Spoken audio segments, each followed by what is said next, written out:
fundado. Es un proyecto que busca construir consensos alrededor de la sociedad de la información y el conocimiento. Desde esa línea hemos trabajado en distintos tipos de acciones de comunicación digital. Hoy, gracias a UCI, a un canal inteligente, a UCI.p, ¿no es cierto?, 18.1 en señal televisión digital en Lima y en decenas de señales de cable a nivel nacional, y por supuesto también en Facebook Live. Estamos con ustedes en este formato de, llamémoslo, televisión web, pero ya ni siquiera es web en estricto, ¿no es cierto?, sino de broadcast en digital. Como saben y como ven, Marushka Chocobar, secretaria de Gobierno Digital, está con nosotros. Muchas gracias, Marushka, por compartir con el programa este pedacito de lunes de feriado, ¿no?, para poder hablar del tema de Gobierno Digital. ¿Cómo estás? Encantada, Sandro, encantada. Y a todas las personas que te ven a través de este canal, interesante la propuesta de poder llegar de esta forma a todos los ciudadanos a nivel nacional.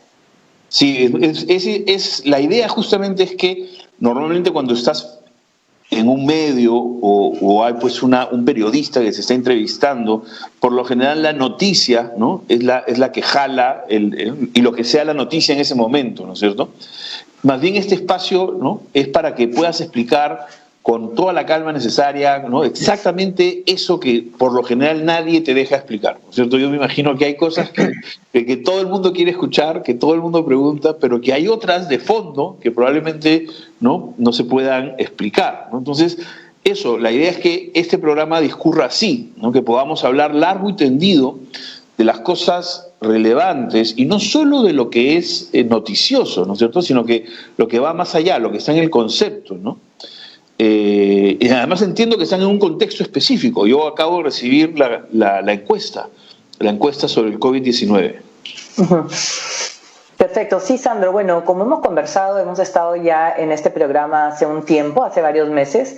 Desde el inicio de la creación de la Secretaría de Gobierno Digital, un poco el enfoque ha sido venir construyendo una institucionalidad que el país necesita, estableciendo una gobernanza en materia digital en el Estado y también abordando de alguna forma toda esa sociedad digital y ese ecosistema digital que se ha venido fortaleciendo estos últimos años y que con el inicio de la pandemia ha comenzado a cobrar mayor importancia y también mayor aceleración. Desde el 2017 que se creó la Secretaría se han venido dando varios pasos importantes, dentro de los que me gustaría comentarte.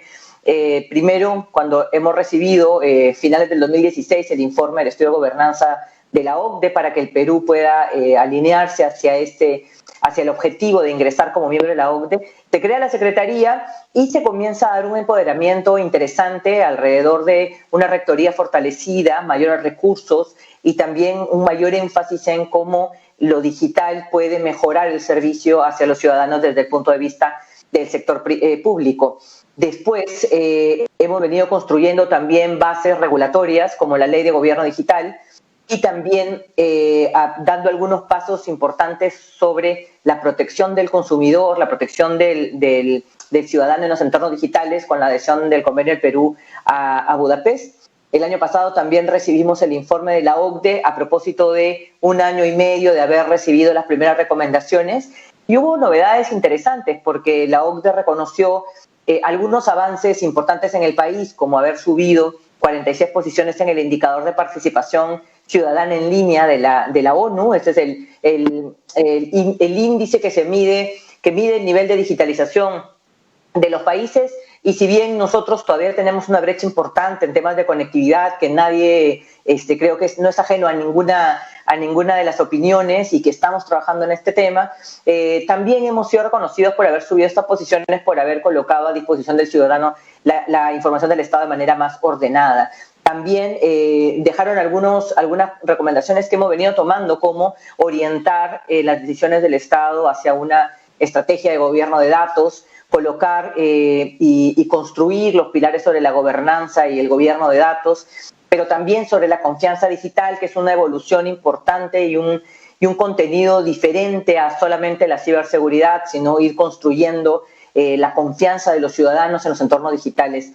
Y este año, el año pasado, para terminar, creamos el Laboratorio de Gobierno y Transformación Digital, que en esta pandemia ha sido fundamental poder unir esfuerzos público-privados para soluciones como la encuesta que te voy a comentar en este momento, para que los ciudadanos puedan tener una cercanía con el Estado y podamos accionar juntos frente a una pandemia y una situación histórica, ¿no? Realmente nunca hemos vivido esto en la sociedad, o si lo hemos vivido hace muchos años, hoy con la facilidad con la que se propaga este virus es lo digital lo que realmente nos permite estar cerca y también analizar la información para poder tomar decisiones. Este año se promulgaron 2 decretos de urgencia importantes también, que de alguna forma casi cierran el círculo en materia de gobernanza, porque se crea el Sistema Nacional de Transformación Digital. Como sabemos, en 1990 se creó el Sistema Nacional de Informática con el Decreto Legislativo 604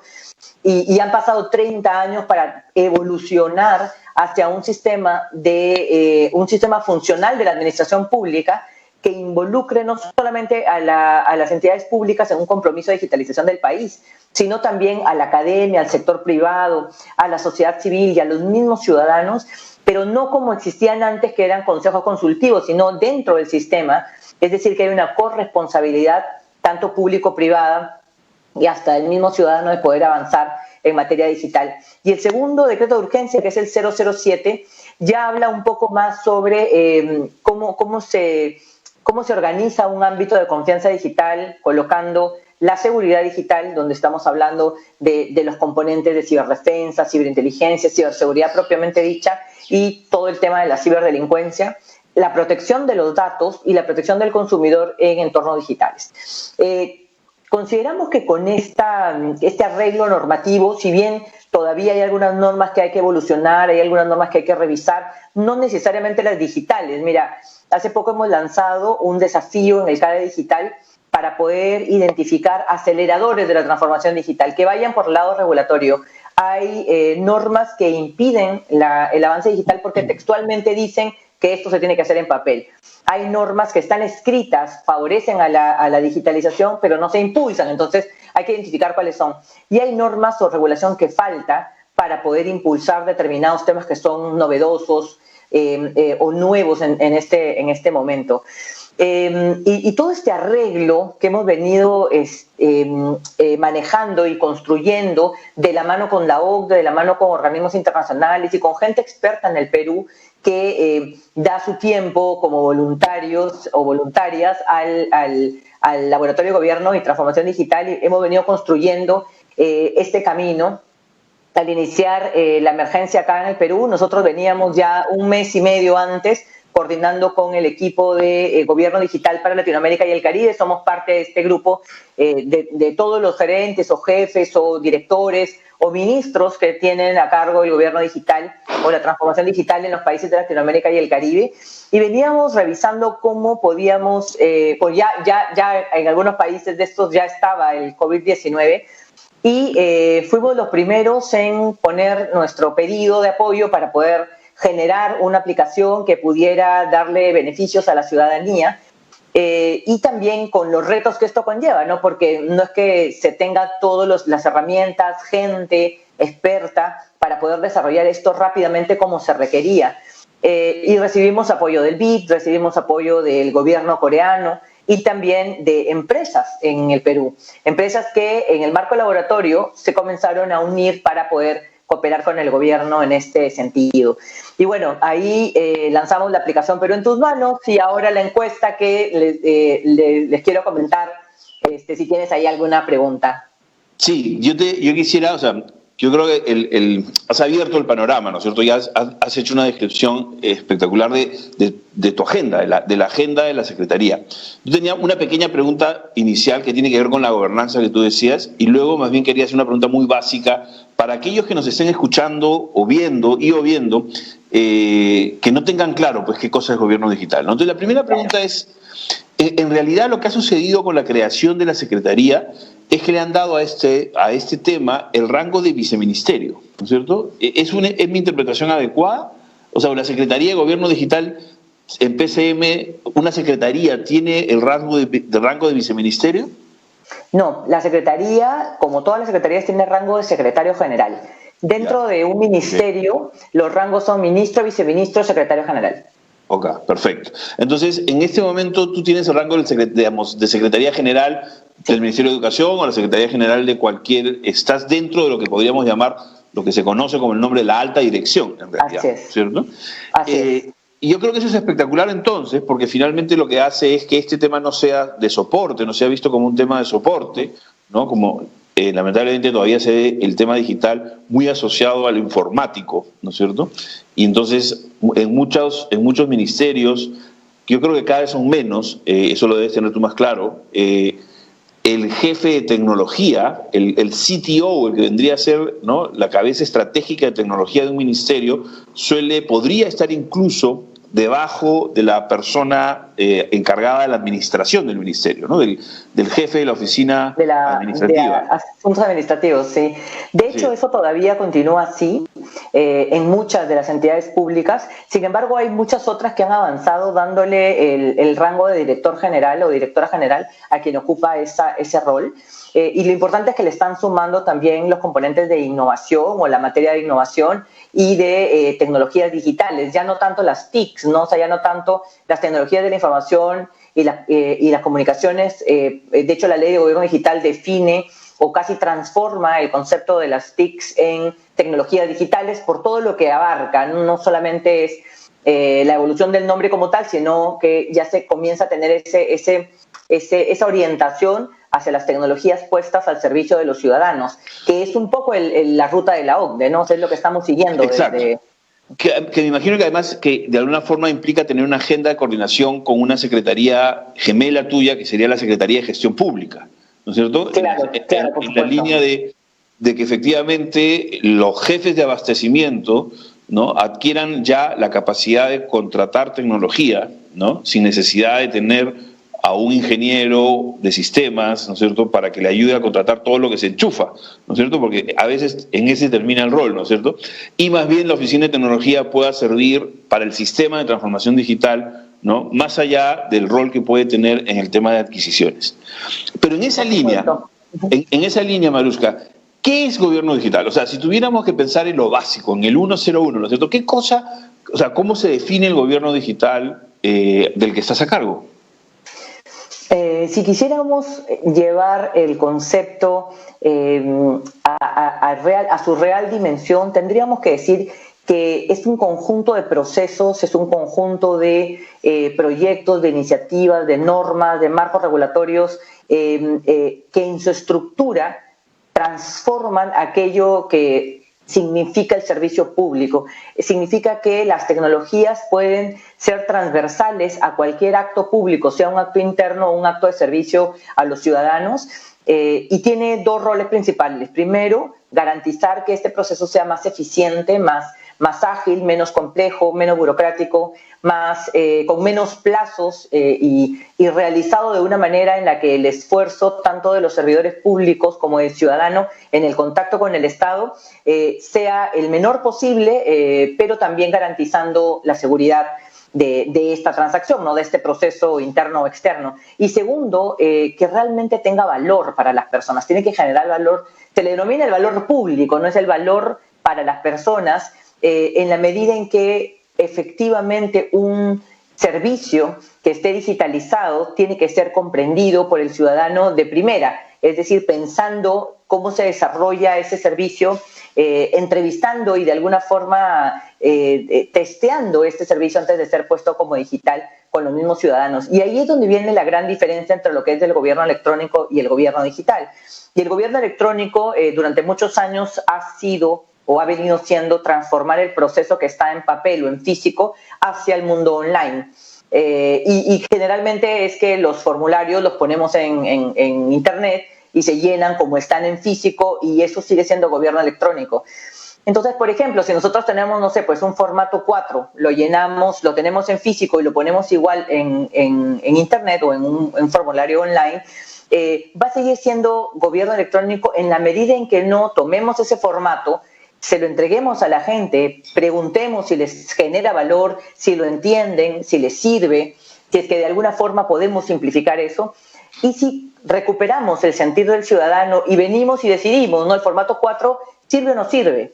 el formato 4 lo entienden o no lo entienden los ciudadanos. Y si es así, tomar la decisión de retirar el formato, no subirlo como está, modificarlo, transformarlo, de forma que no tengamos que capacitar al ciudadano para usar nuestros servicios. Creo que no nos capacitan para utilizar las redes sociales. De la misma manera tendría que ser un servicio digital, un servicio intuitivo, sencillo. Entonces ahí es donde radica la gran diferencia entre lo que es el gobierno digital y lo que es el gobierno electrónico. Cuando algo está a nuestro servicio y para nosotros es sencillo de manejar y de utilizar, entonces es que han tomado en cuenta la retroalimentación que hemos dado por algún medio, ¿no? O sea dándole me gusta, no me gusta, o dándole me sirve o no me sirve a la página go.p que explica todos los trámites, o por algún otro medio en el que haya sido tomado en cuenta la opinión de los ciudadanos.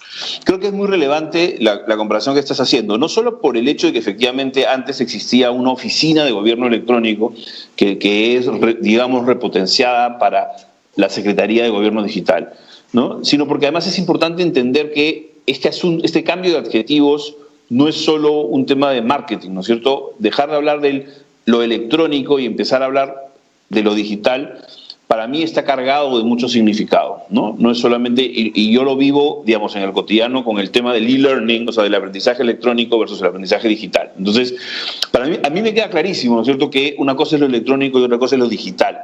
Pero el ciudadano común y corriente, ¿no es cierto?, ¿qué cosa es lo que tendría que empezar a entender?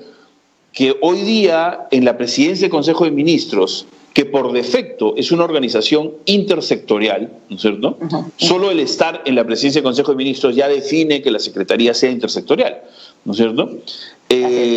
Hay como un elemento disruptivo, ¿no? Innovador, una semilla que es tu Secretaría, que lo que busca permanentemente es el rediseño de procesos y la llevada de esos procesos pensado en el ciudadano hacia una interfase digital.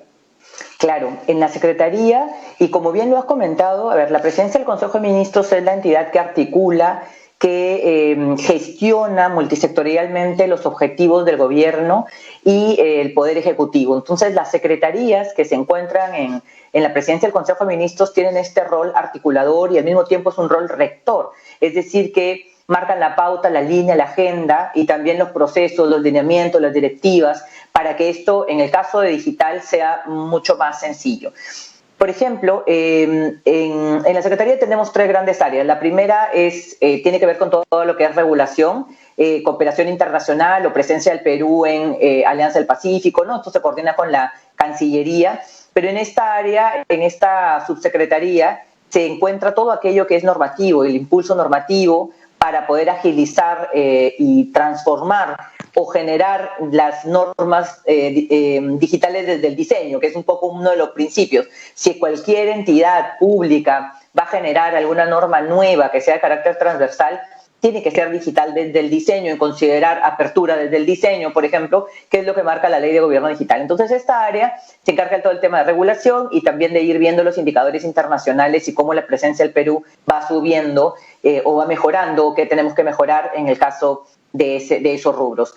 La segunda subsecretaría es la Subsecretaría de Tecnologías Digitales y tiene a cargo la parte estructural de la infraestructura, es decir, mide la arquitectura digital y estamos creando todo un sistema para la arquitectura digital mucho más orientado hacia que los servicios públicos sean escalables y sean también replicables, como nos ha ocurrido durante esta epidemia, que hemos tenido que poner plataformas al servicio de millones de ciudadanos y hemos tenido que lidiar con algunas carencias que teníamos como Estado.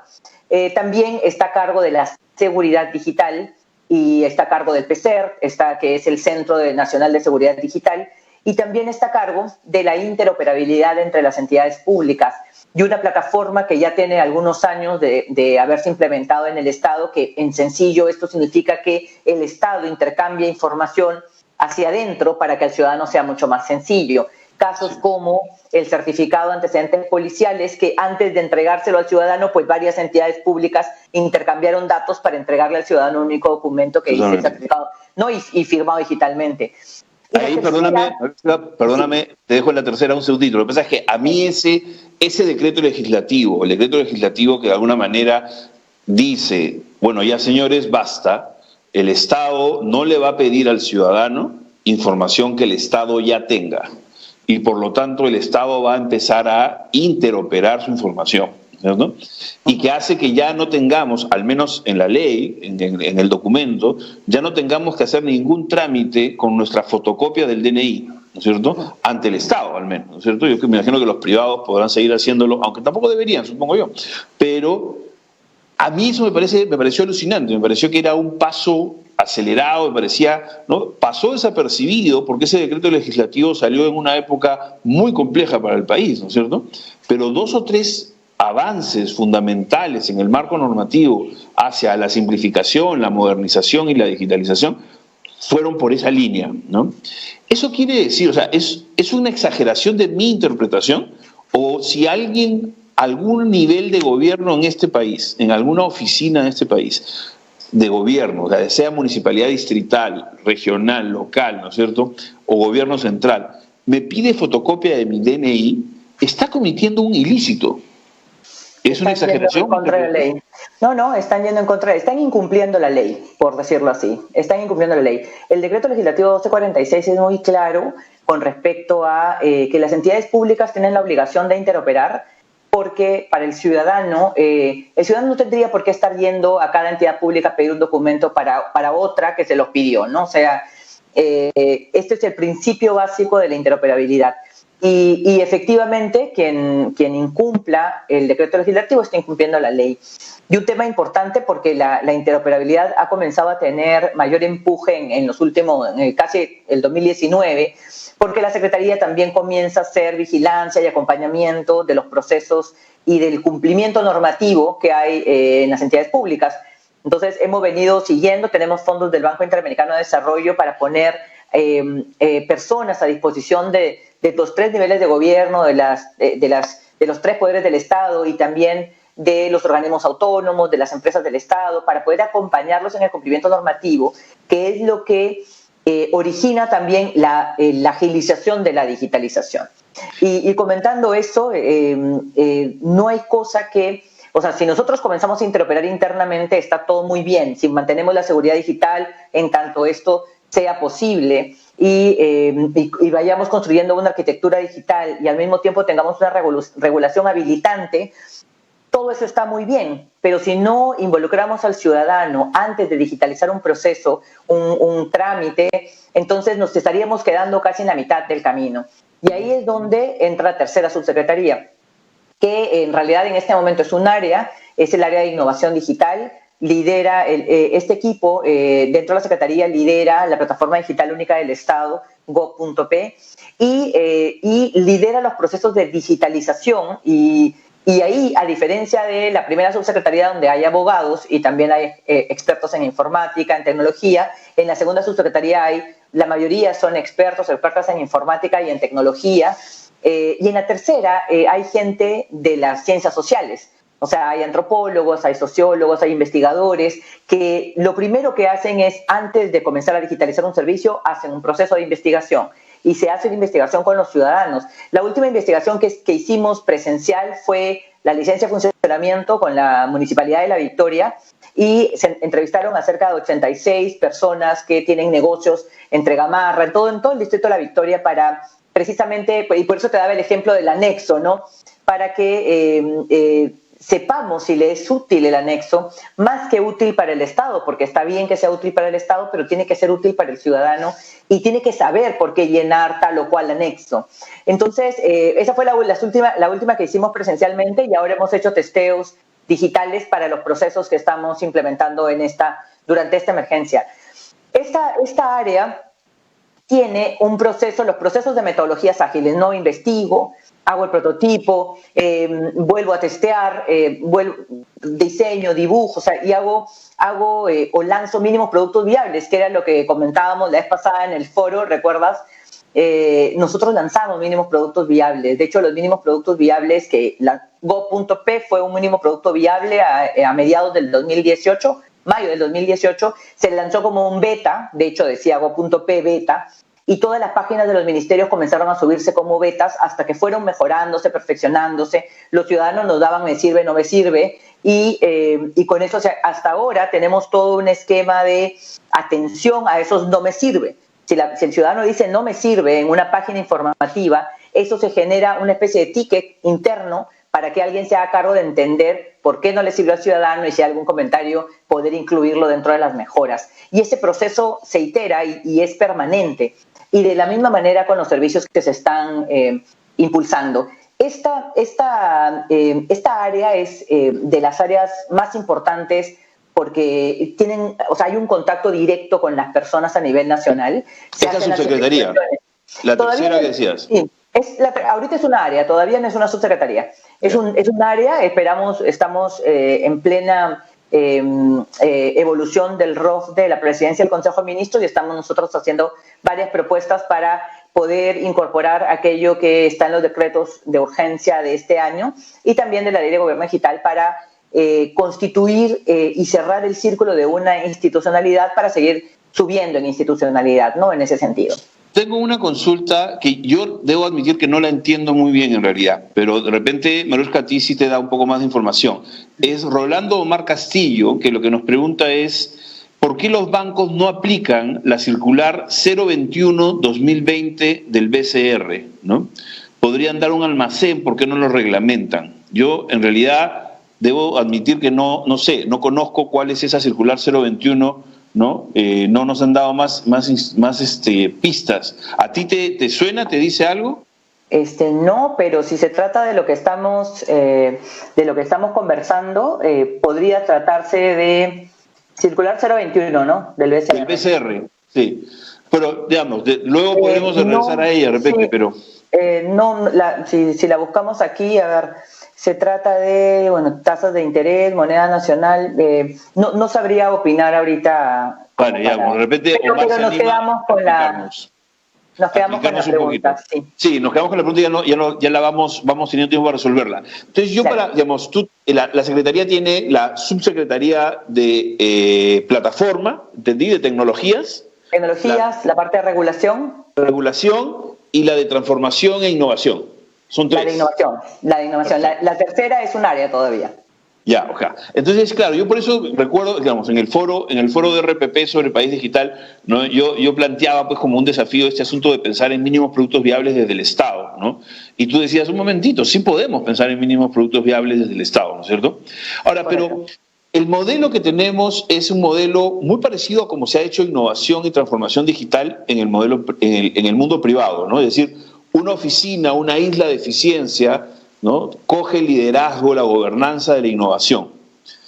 Pero es difícil que las distintas oficinas innoven por su cuenta, ¿no es cierto? ¿O no? O también ha habido cambios ahí que permitirían que una oficinita, sin necesidad de coordinar, ¿no? O de que sea una cosa muy grande, sino que sea una cosa muy pequeña, pero muy relevante para un grupo de ciudadanos, ellos podrían hacer innovación también. Este sistema que planteabas de transformación digital los acoge, los ayuda a resolver el paradigma de que el funcionario público no puede hacer lo que la ley no le manda. Bueno, desde la Secretaría tenemos el rol de emitir directivas y lineamientos. Estamos emitiendo en los próximos días un lineamiento, es una directiva para transformar los procesos administrativos a plataformas o servicios digitales. Esto en el marco del Decreto Legislativo 1497, que fue promulgado hace más o menos un mes. En este marco de la pandemia se está impulsando que el 100% de las entidades del Poder Ejecutivo digitalicen todos, o sea, lleven a plataformas o servicios digitales todos sus procedimientos administrativos. El Tupa digital. Prácticamente. Entonces, en esos lineamientos se va a colocar lo que te estoy comentando, ¿no? Hay que hacer un proceso de investigación, hay que hacer un proceso de prototipo, un proceso de testeo del prototipo y da la posibilidad de lanzar mínimos productos viables siempre con las capas de seguridad y de escalabilidad necesarias y de interoperabilidad para poder ser escalables. Entonces, yo creo que ahí es donde va el impulso de la Secretaría en cuanto a la digitalización, porque si bien nosotros digitalizamos o participamos en la digitalización de plataformas transversales a toda la administración pública, también cada una de las entidades debe seguir innovando en esa misma línea con las directivas que se emitan desde la Secretaría de Gobierno Digital. Entonces, yo creo que sí es posible, y aquí creo que viene la conversación un poquito hacia el entorno de lo que realmente significa la transformación digital, ¿no? Entonces, hablamos de tecnología, hablamos de procesos, ¿no? Y hablamos también de un cambio cultural. Entonces, ahí es donde las directivas tienen que ir asociadas al cambio cultural de quienes participan en los procesos de digitalización, sean estas personas, sean estos servidores públicos de la Oficina de Tecnologías o no, porque aquí participan de todas las oficinas para la digitalización de un proceso en favor de los ciudadanos. Si uno puede tener un proceso muy bueno desde la puerta de la entidad pública hacia los ciudadanos, pero hacia adentro no se interopera o no se escala o simplemente el proceso sigue en papel, esto se va a reflejar finalmente en la atención hacia las personas. Entonces, por ese lado, ¿no? Por ese lado es que tenemos que avanzar. Y digamos, hay oficinas, todos los ministerios al menos, ¿no? Tienen una oficina encargada del mapa de procesos en realidad. ¿Cierto? Hay una oficina que tiene dentro de sus funciones, que creo que tiene una relación transversal con la Secretaría de Gestión Pública, ¿no? Claro. Pero ahí hay también, esa es parte del ecosistema de transformación digital, esa oficina, porque yo no quiero ser para nada prejuicioso, pero en mi experiencia, en 3 sectores, ¿no? Las personas a cargo de esas oficinas no son necesariamente las personas más flexibles, innovadoras, ¿no? O sea, hay un elemento humano, casuístico, anecdótico, que también forma parte del día a día, ¿no es cierto? Que tiene que ver, no sé si edad, ¿no? De repente formación, de repente servir tendría aquí algo que decir. No, hay un elemento ahí, no sé cómo decirlo, pero imagino que lo tienes más o menos claro. El año pasado hicimos, a finales del año pasado y a inicios de este año, corrimos una especie de evaluación a los funcionarios, ¿no? A los servidores públicos que están y se reportan dentro del esquema de servir. Y tuvimos resultados interesantes porque, si bien es cierto, algunas personas no son tan afines a lo digital, yo creo que más porque no lo han probado que porque tengan una edad diferente o porque no tengan conocimientos, ¿no? O sea, lo digital, quizá lo electrónico es un poco más sencillo no involucrarse, ¿no? Porque termina siendo finalmente pura tecnología. En cambio, lo digital, si yo soy un servidor público y tengo que hacer pues todo un proceso de marcado de papeletas o tengo que hacer rendición de viáticos, y son procesos operativos que generan pues todo un tema de tiempo, ¿no? De inversión de tiempo del servidor público. Si yo recibo primero, si me incorporan a mí como servidor público en el diseño de no sé, pues la herramienta de rendición de viáticos digital, y yo siento que eso genera valor para mí, entonces soy muy sencillo, no importa la edad que tenga, no importa la preparación que tenga, será muy sencillo para mí como servidor involucrarme en lo digital, porque lo digital me genera valor. Es igual con las personas, es igual con los ciudadanos. Si lo digital les genera valor, pues es poco a poco cómo se van a ir integrando. Mira lo que ha ocurrido en medio de estos 3 meses. Personas que nunca habían utilizado, profesores, vamos a pensar, ¿no? Que profesores que toda su vocación está en el aula y así como debe ser, y que ahora, pues para no alejarse de sus alumnos, han tenido que utilizar herramientas digitales y ha ido muy bien, ¿no? O sea, en algunos, no alguna dificultad quizá, pero la generación de valor es lo importante en el tema de tecnología. De la misma manera, para poder ver a nuestras familias, hemos tenido que usar plataformas de colaboración o lo que tenemos en el celular para poder ver por lo menos a nuestras familias, a pesar de estar cerca, estaban muy lejos. Entonces, esa tecnología, yo quiero aprender porque me es útil, porque yo sé que a través de la tecnología puedo lograr cosas. De la misma manera, los microempresarios, los pequeños empresarios que han transformado sus negocios para comenzar a ir rápidamente hacia plataformas digitales, ¿no? Entonces, yo creo que pasa por ese lado, Sandro, nosotros como sector público tenemos que transformarnos de fondo, ¿no? O sea, una transformación estructural en todo sentido, en todas las áreas, porque lo digital es transversal y nos va a generar valor en la medida en que nosotros también lo busquemos y tratemos de encontrarlo de esa manera. Estoy absolutamente de acuerdo contigo. O sea, yo creo que esa es la visión y y tiene una mirada estratégica, hasta cierto punto te diría que incluso táctica, ¿no? Pero normalmente, pese a que normalmente soy el optimista, ¿no es cierto? Y siempre relaciono lo digital con optimismo, ¿ya? Y me gusta tener esa mirada, me pongo voluntariamente en esa posición. Pero siento, ¿no?, que necesitamos, hay algo más que hay que hacer, hay algunas clavijas que mover, porque son alrededor de 70.000 instancias públicas del gobierno en distintos niveles a nivel nacional, ¿no es cierto? Y era el comentario que yo hice, no era una exageración, el comentario que hice en el evento de radioprogramas, es cierto, ¿no? Luego de un trabajo para hacer que 180 docentes utilizaran el modelo educativo no presencial, ¿no?, en una universidad en el sur del país, una universidad del Estado, tengo ahora pues el problema de que no me van a pagar hasta que no envíe el entregable, ¿no?, que ya fue en formato digital, a través de un correo y con ¿no?, hasta que no lo envíe físico, firmado y con lapicero azul, ¿no es cierto?, y con mi sello en cada hoja, ¿sí? Entonces, hay una señora, una contadora, ¿no?, detrás de esta oficina, ¿no?, profesionalmente seguramente muy válida, y que ella no cree estar haciendo algo mal, ¿no es cierto?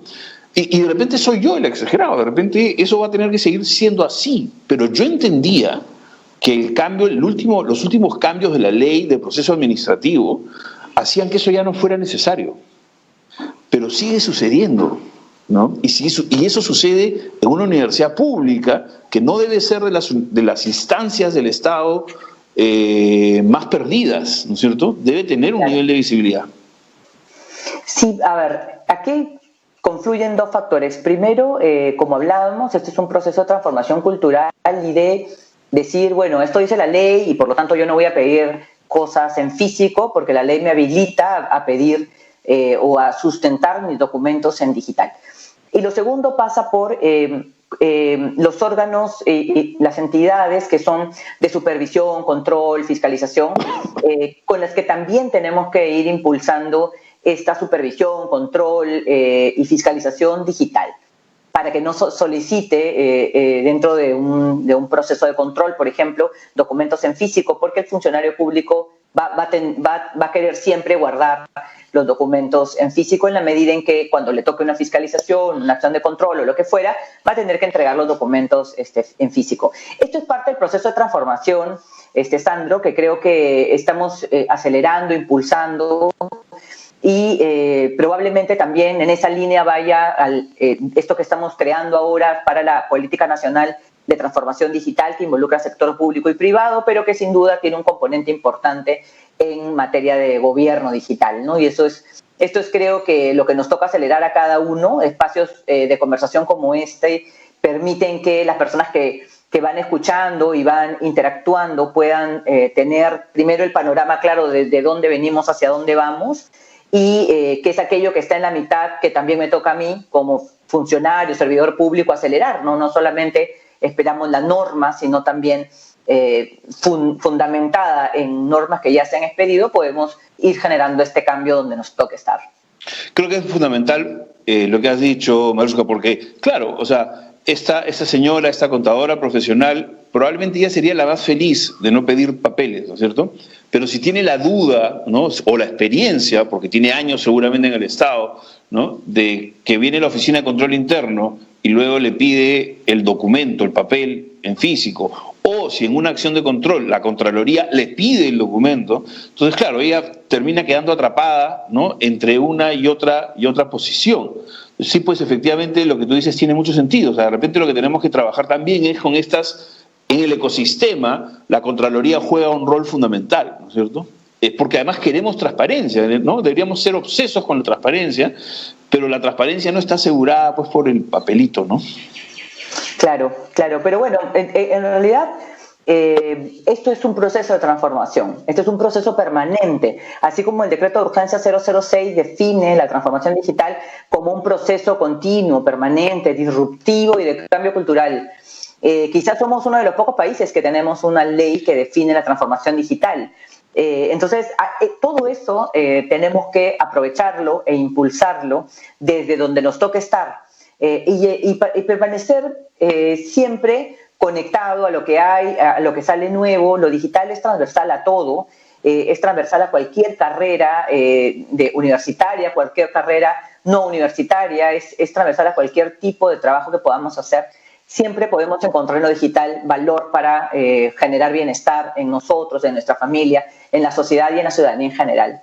En esa línea, Maruska, ¿cómo lo tienes pensado? ¿Cómo lo mides? O sea, ¿cómo se configura tu tablero de control? ¿No? Eso que pones, la pantalla que pones y dices, sí, estamos avanzando acá, allá, ¿no es cierto? ¿Qué, digamos, los 2 o 3 indicadores más relevantes? O sea, ¿cómo estás midiendo este avance, ¿no? Más allá de lo estratégico, que está claro, de la gobernanza estratégica, la gobernanza, ¿no? Lo operativo, ¿cómo avanza el gran monstruo blanco? Bien, nosotros en este momento tenemos un tablero de indicadores que responde a 2 indicadores internacionales que son transversales, como el indicador internacional de la ONU, que mide 3 subíndices, mide el nivel de conectividad del país, los servicios digitales y el talento digital. Y tiene un componente transversal de participación ciudadana, que era el que te comentaba hace unos momentos. El segundo indicador es el indicador del Foro Económico Mundial, que es una medición de cerca de 9 subíndices, donde se mide cuánto la tecnología impulsa el desarrollo social y económico de los países. Estos 2 indicadores son transversales para ir midiendo los avances y, bueno, vamos bien de la mano con lo que hace la OCDE, porque también mide estos indicadores.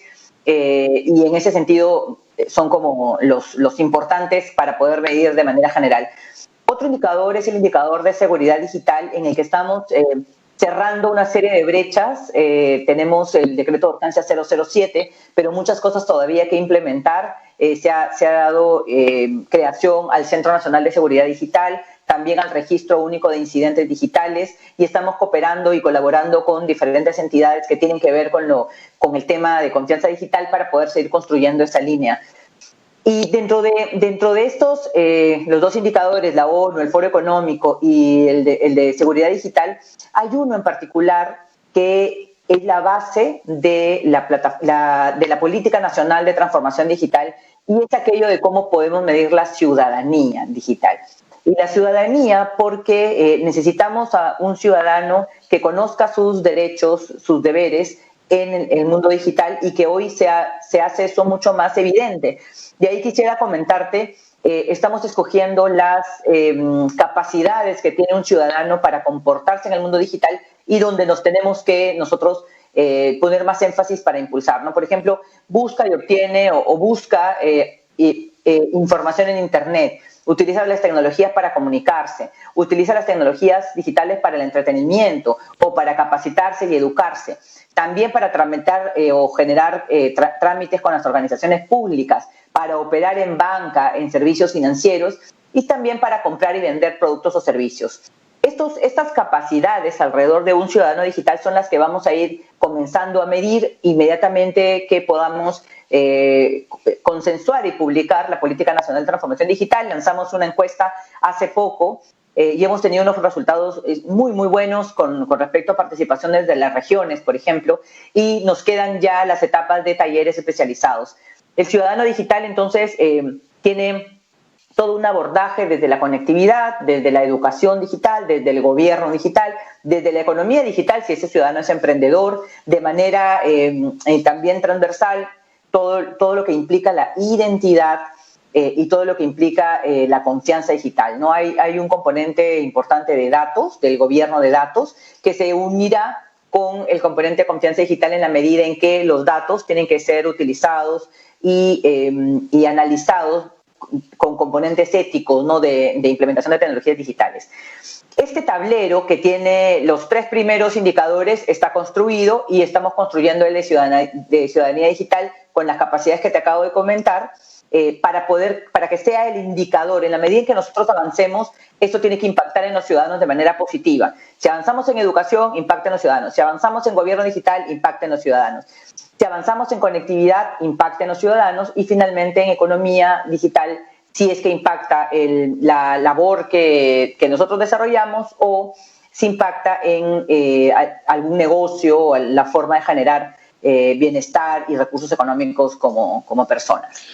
Y esto se hila por el otro lado con tu otra secretaría gemela. O sea, me imagino que por un lado hay cosas que conversas permanentemente con gestión pública, pero la otra, descentralización, ¿puede ser? ¿O eso también está en gestión pública? No, nosotros coordinamos al interior de PCM con la Secretaría de Integridad Pública, por ejemplo, para todo lo que tiene que ver con la política nacional de integridad pública y lo que es lucha contra la corrupción, con la Secretaría de Gestión Pública en lo que corresponda al sistema de modernización del Estado, con la Secretaría de Descentralización en lo que corresponda a la digitalización de gobiernos regionales y locales y al impulso digital a nivel nacional, y así con todas las secretarías, como tenemos un hilo conductor que nos permite ir avanzando de manera coordinada. Y creo que de alguna forma lo digital también es transversal porque son secretarías rectoras, cada una en su ámbito. Hay una doble pregunta, en realidad, que prácticamente es lo último para no abusar ya de tu generosidad y de tu tiempo. Una es que, pues, la primera tiene que ver con cómo lo ves en relación a la región, ¿no? O sea, ¿cómo sientes que el Perú está en relación a gobierno digital, en relación a otros países de la región? Esto va a abrir naturalmente una especie de benchmark con Colombia, ¿no es cierto?, que es algo que se usa recurrentemente, y eso va a revivir esta discusión sobre la gobernanza TIC y la necesidad de tener un ministerio TIC o no tener un ministerio TIC. Yo debo admitir, y lo dije públicamente siempre, que a mí no me parece tener un ministerio TIC. Creo que el modelo colombiano no es realmente un modelo a seguir. No tengo pocos amigos respecto a ese tema porque muchos creen que el Ministerio TIC va a ser la solución, ¿no? Para mí, el Ministerio de Trabajo no resolvió el trabajo, el Ministerio de la Mujer no ha resuelto, el Ministerio en sí mismo no significa una unidad. Conceptualmente, creo más en la posición, en lo que está detrás de la gobernanza con una Secretaría de Gobierno Digital transversal en PCM, ¿no es cierto? Pero a la gente le cuesta pues trabajo pensar que si no tienes el presupuesto para gastar y dirigir tú directamente, ¿no? ¿Cómo es que realmente vas a poder hacer un cambio? Entonces, esa es la última pregunta, ¿no es cierto? ¿Cómo nos colocamos en temas de gobernanza en relación con el mundo? Yo sé que lo de la OSD es un norte, es un faro, ¿no? En relación con la región, de repente, para ser más realistas, ¿no? Y si ahí el no tener un ministerio TIC te parece a ti, dentro de lo que te sea pertinente mencionar, decir, una debilidad o no. Bueno, a nivel de, vamos a pensar en Alianza del Pacífico y quizá algunos países como Uruguay, que bueno, sabemos todos, muchísimo más avanzado en temas digitales. Tenemos cierta brecha en temas conocidos como mucho más empoderamiento quizá de un ministerio de TICs en Colombia y también con una alta consejería a nivel de la presidencia, ¿no? O sea, hay un poco que el ministerio tiene su rol, pero la alta consejería ve la parte estratégica y cómo es que se tiene que implementar o desplegar tecnologías digitales en todo el país. Tenemos también en México un empoderamiento importante de la Coordinadora Nacional de la Estrategia Digital de México, y así podemos mirar Chile y podemos mirar, no sé, otros países cercanos. Entonces, tenemos cierta brecha porque hay países que están mucho mejor que Perú en los indicadores internacionales y por eso es que hemos marcado cuáles son para poder ir nivelando al país y viendo por dónde va la ruta a nivel internacional. Pero también, Sandro, otros países están mirando al Perú. Otros países nos piden, como Brasil, que vayamos a hacer toda una presentación y un intercambio de conocimientos y de experiencia en cómo implementar una plataforma digital única para el Estado. Entonces, Brasil está implementando Gov.br. Colombia también ha recibido apoyo de Perú para implementar Gov.co. Y somos el tercer país del mundo que implementó una plataforma digital única y tomó la decisión dejar las páginas anteriores para poder servir a los ciudadanos de una mejor manera. De la misma forma, hemos venido liderando el reconocimiento de la firma transfronteriza en Alianza del Pacífico, estamos trabajando muy de cerca y Perú viene dando un empuje importante. Entonces, tenemos cosas en las que destacamos y que creo que en los próximos años van a comenzar a poner al Perú como líder en determinados temas, porque sin duda tenemos brechas importantes, ¿no? O sea, tenemos que reconocer que tenemos brechas importantes y que tenemos que seguir cerrando las brechas, pero que eso no impida que el país siga avanzando en temas digitales para que cuando estas brechas se cierren podamos hacer y generar el bienestar para los ciudadanos que poco a poco se van a ir involucrando en tecnología para su propio beneficio y el de su familia, su sociedad. Y en cuanto a la institucionalidad, creo que en el Perú se han venido tomando las decisiones adecuadas con respecto a ir empoderando, creciendo en la institucionalidad, en una secretaría que tiene rango de Secretaría General, en el centro de gobierno de la Presidencia del Consejo de Ministros, quizá esa figura no existe en otros países así como tal. Entonces creo que es importante reconocer ese avance y se ha crecido en todo sentido, porque se ha crecido en presupuesto, se ha crecido en empoderamiento, se ha crecido sin duda alguna en rectoría y hoy tenemos, a diferencia de los años anteriores y cuando existía la Oficina Nacional de Gobierno Electrónico e Informático, la Secretaría de Gobierno Digital emite opinión vinculante sobre cualquier proyecto de tecnología que se pueda implementar en el Estado y cualquier norma que se tenga que implementar en temas de tecnología. Entonces, con esa opinión vinculante implica que los proyectos que hoy existen en materia de gobierno y transformación digital en las entidades públicas más importantes que han recibido, por ejemplo, un financiamiento del Banco Interamericano de Desarrollo, pues ese proyecto tiene que pasar por una coordinación y una opinión vinculante de la Secretaría, lo que involucra que, si bien el presupuesto no está en el POI, por decirlo así, ¿no? En el presupuesto de la Secretaría, al momento de definir la opinión vinculante podemos de alguna forma ir avanzando de manera ordenada. Exactamente. Ahora, que podemos seguir subiendo en institucionalidad, por supuesto, y eso creo que es algo en lo que tenemos que enfocarnos en los próximos años. Hay que dar la oportunidad para que esta institucionalidad que se ha ganado a partir del 9 de enero con la creación del Sistema Nacional de Transformación Digital y de estas rectorías, entonces hay que darle un tiempo, un respiro para que comencemos a dar resultados para seguir construyendo hacia adelante. Vale, buenísimo. Muchísimas gracias, Mariuska. Yo creo que hay un montón de cosas que están puestas sobre la mesa. Creo que efectivamente hay todavía brechas, ¿no? No hemos hablado del tema educativo y cómo esto juega, porque como tú bien has dicho, todo eso es una cosa cultural, pero creo que el tema de desarrollo de competencias y capacidades daría para 50 minutos solo de eso, ¿no es cierto? Claro, sí. Entonces yo quisiera, digamos, efectivamente ya esta es la segunda vez que estás en el programa, luego en unos meses de repente podríamos tenerte por tercera vez y ojalá por muchas veces más, porque creo que la continuidad, como lo mencioné ese día en varios programas, es fundamental, ¿no? O sea, que puedas ser tú la misma interlocutora que comenta lo que ha sucedido en los últimos 18 meses, ¿no es cierto?, o 24 meses, pues puede parecer poco, pero en realidad es muchísimo, ¿no es cierto? Y eso es lo que queremos celebrar, ¿no? Y fortalecer. Muchas gracias, Sandro, encantada. Y bueno, aprovechar estos minutitos que quedan de participación para pedirle a las personas que te están viendo y escuchando que puedan participar en la encuesta nacional COVID-19 marcando el asterisco 321 numeral para poder juntos combatir esta situación tan compleja del COVID-19 en el Perú. Bueno, eso básicamente es, Sandro. Perfecto, sí, simplemente comentarte. Lo hice desde mi celular. Me imagino que como mi celular es corporativo, no he podido hacerlo, ¿no? Voy a igual entrar a la página web, ¿no es cierto? Pero esa de repente podría ser una alerta, o sea, porque como no es ya está bien claro, natural, ¿no? De repente, y no sé cuál sería la manera de hacerlo, voy a entrar. He visto que tienes una página web justamente en la plataforma única de go.p, la voy a revisar con cuidado, ¿no? Sí, está bien. Ahí está la política de privacidad. Es importante leerla. Me voy a llevar ese mensaje. Mi celular también es corporativo y me ha llegado. Lo has podido hacer, ya, perfecto. Sí, entonces no, hay que intentar marcar asterisco 321 numeral y bueno, si no, me avisas para ver cómo podemos ayudar. Sí, yo quería llegar al programa habiendo hecho mi tarea y quería decirte que ya había contestado la ya, está bien. Muchísimas gracias, Marushka. Igualmente. Ha sido realmente un placer estar contigo en este evento, digamos, en este momento también.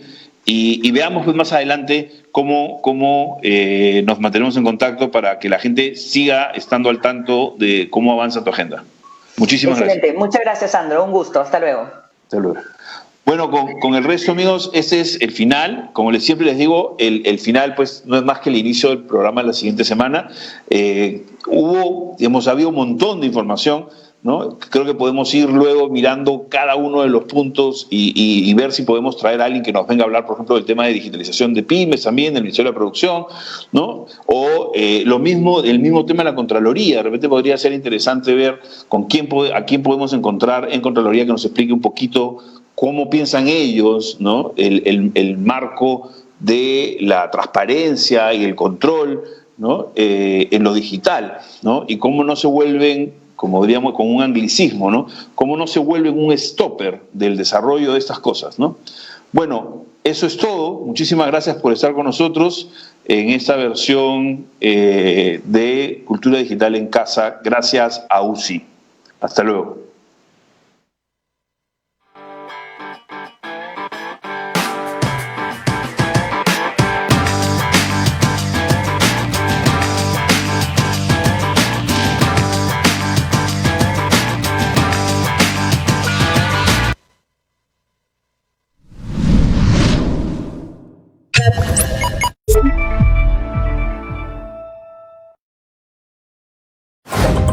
¿Tienes una denuncia o emergencia? Queremos escucharte. Comunícate a nuestro WhatsApp y cuéntanos tu caso. Nuestro equipo se pondrá en contacto a la brevedad.